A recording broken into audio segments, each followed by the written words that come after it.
dëgg la piccax ak picc yi wuute na. waaw voilà grande sœur nag tey ne j'ai pas choisi le sujet au hasard. Parce que su may wax ci pigeon. dama bëggoon a def différence bi entre yàpp pigeon ak yàpp bu rouge bi nga xam ne gars yi ñu ngi koy lekk léegi te mu sonal leen lool. mu yàpp bi nga xam ne moo causé la plupart feebaru cholestérol. loolu moo tax nag tey ma choisir yàpp pigeon hypertension artérielle tu vois. donc yàpp pigeon moom nekk na benn yàpp boo xam daanaka bariwul noonu. bariwul mais noonu la riche en fer. ferñeent yi nekk ci biir doy na waar. donc dama bëgg rek nit ñi di lekk.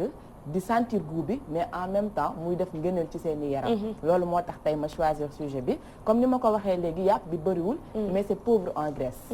li mu am ci graisse bëriwul. gis nga sànq ba tey mi ngi may jox ay cours yàpp wi. ma waxee ko noonu. waaw yàpp wi donc yàpp wi. waaw parce que wax na la dëgg nag ji ak wi gi dafa am différence waaw. Sénégal Ndiaye yàpp wi. mais le viande la ñuy wax n'est-ce pas. le viande waaw. soo waxoon la viande léegi Sénégal. la viande la ñuy wax la viande. la viande la ñuy wax. waaw la viande xam nga la viande la ñuy wax. waaw mais soo waxoon le viande. waaw léegi problème am. waaw kon sooy wax yàpp wi da nga naan yàpp wi mais doon na yàpp bi. waaw dëgg la.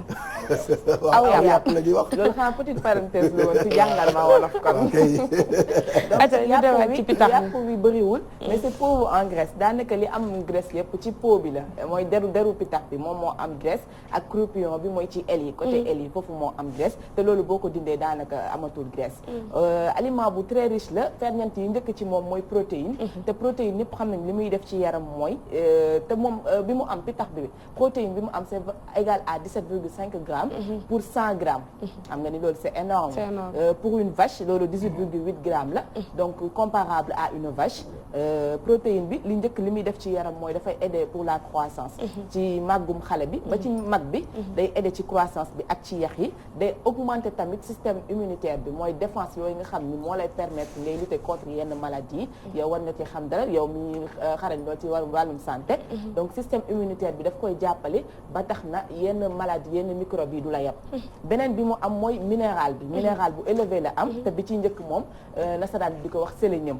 sélénium nag moom li muy def ci yaram mooy dafay réduire yenn maladies yi ñu ngi ko doon wax léegi yu mel ne maladies cardiovasculaires les maladies d'hypertension artérielle voilà kàngam baa ngi wax ci waxu santé donc yenn maladies douleurs musculaires yi ngay gis ni yaa ngi crampe tout le temps sa yaram di metti donc sélénium boobu moo lay jàppali ba yenn maladies yooyu du la yab beneen bi mooy am na zinc moom ci maladie peau yi ñu ngi ko doon wax léegi lu mel ni cancer de la peau daf koy vaincre am na tamit pour cicatrisation am na si ñoo xam ne bu ñu amee ay plaie ay chat pour plaie bi wér dañuy sonn donc cicatrisation bi dafay metti zinc boobu dafay accélérer sa cicatrisation boo blessé léegi daanaka 2 semaines après même pas 2 semaines sax mën ngaa wér stabiliser glycémie tamit taux de hypoglycémie bi dafa bari loolu la kon baax na ci diabétique yi zinc boobu am na ci yàpp pigeon bi yàpp pigeon tamit li ci gën a baax te baax ci loolu mooy dafa baax ci deret dafa baax ci deret ak ci ay organes.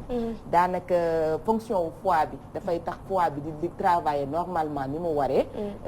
tamit dafay augmenter sa souvenir. am na si ñu bëri dañuy fàtte maa ngi fàttaliku mos fay def benn Alzheimer ci wàllum fàtte bi. donc daf lay jàppale loolu ba sa intelligence daf koy yokku. te li ngay fàtte daanaka dootul bari. pression artérielle aussi dafay réduire pression artérielle boobu mais surtout pour les anémiques ñi nga xam ne dañu am carence en sang seen deret dañu war a mooy man mii sama feebar bu njëkk loolu la. anémie bëri na anémie kay bëri na fi mu toll anémie lu mel ne anémie dañ lay faral di digal yàpp pigeon ndax ferñeent yooyu yëpp muy am. donc anémie bi de grâce dee leen di utiliser yàpp pigeon bi moo gën a am nutrition bi. moo gën que bu yàpp bu rouge bi. donc pitax du loolu kese mais foie beeg yax yeeg lépp am solo ci pitax. man loolu xaw ma ko ci woon sax. man yax sànni rek laa ci xam mais il paraît que osu pigeon bi yax yeeg foie beeg lépp am solo foie bi dafay indi choline. choline substance bi nga xam ne mooy aider foie bi pour mu évacuer cholestérol bi choline moo koy def. donc foie wu pigeon daf lay may choline boobu substance boobu noonu. yax yi nag li muy def ci yaram bi daanaka am na benn substance boo xam ni moom moo lay aider pour que circulation sanguine bi mën a fluide. circulation sanguine bi deret bi ni mu war a lawee bu baax ci yaram yax yooyu noonu moo la koy jàppale kon gis ngeen xam nga ngëneel yi mu am noonu yëpp. ma ñëw ci méthode de consommation bi naka lañ ko war a mën a toggee ba ferñeent yi mu am ñu garder ko. ferñeent yu mel ni phosphore ak vitamine B3 beeg B6 bi yenn yenn saaf yu ëpp yi dafay tax bi ferñeent yooyu yëpp dafay dee ak laq yi ëpp yi dafay dee te pitax métteewul togg jarul sax temps de cuisson bi matul sax xanaa benn 15 minutes surtout que rawatina ya pitax bu ndaw bi moom la ñuy wax pigeonneau moo nekk entre 400 grammes ak 500 grammes boobu moo ngën fuuf que pitax bu mag bi dafa dëgër te ferñeentam yi dafa le temps que muy jël âge ferñeent yi dafay wàññeeku moo tax de préférence ñuy wax ni di utiliser pigeonneau bi mooy pigeon bu ndaw mi te ni ma ko waxee léegi temps de cuisson bi wax dëgg fa yàlla yàggul te jaru ngeen koy saaf ba mu wow kongu il suffit juste que mu xaw a rosé tuuti rek. am na ñoo xam ne dañ ciy jaay jonge ju ëpp nag yàlla bu ñu lalal monsieur noonu ci kii bi di laq pitax bi affaire bi di xeeñ rek dindi nga ferñeent yi ci war dindi nga ferñeent yëpp fekk daf faj sa borom kër la jóg nga jóge woon waaye mais mujjee nga ko yàqal voilà donc ñu xoolaat bu baax niñ koy toggee méthode de cuisson bi bu xawee rosé rek baax na et que pigeon adulte bi moom comme ni ma ko waxee léegi mën nañ koo gën a léegi bu ndaw bi moo gën lool pour accompagnement yi ni nga koy toggee mën nga jël légume classique rek lu mel ni haricot vert wala petit pois haricot vert wala petit pois boobu moo gën a mën a garder nutriments yi te li muy def ci yaram moo ëpp moo gën ñuy jël lu nekk assemblé ko ci bëgg rafetal décorer et tout ça far yaa ngay yàq mën na ànd ak tamit sucré yu mel ne ananas wala cerise wala pomme tout dépend ci ni nga ko bëgg a utiliser et aussi comme ni ngay toggee ginaar mën nga ko defee noonu avant nga koy lakk rek da nga koy flamber assaisonné ko avant que nga koy kiiwee avant nga koy rôti wala nga braisé ko wala grillé ça dépend ci ni nga koy toggee wax yu neex waaye ay rôti ak braisé ay grillé baati tubaab yi nga utilisé fraisé rôti braisé fraisé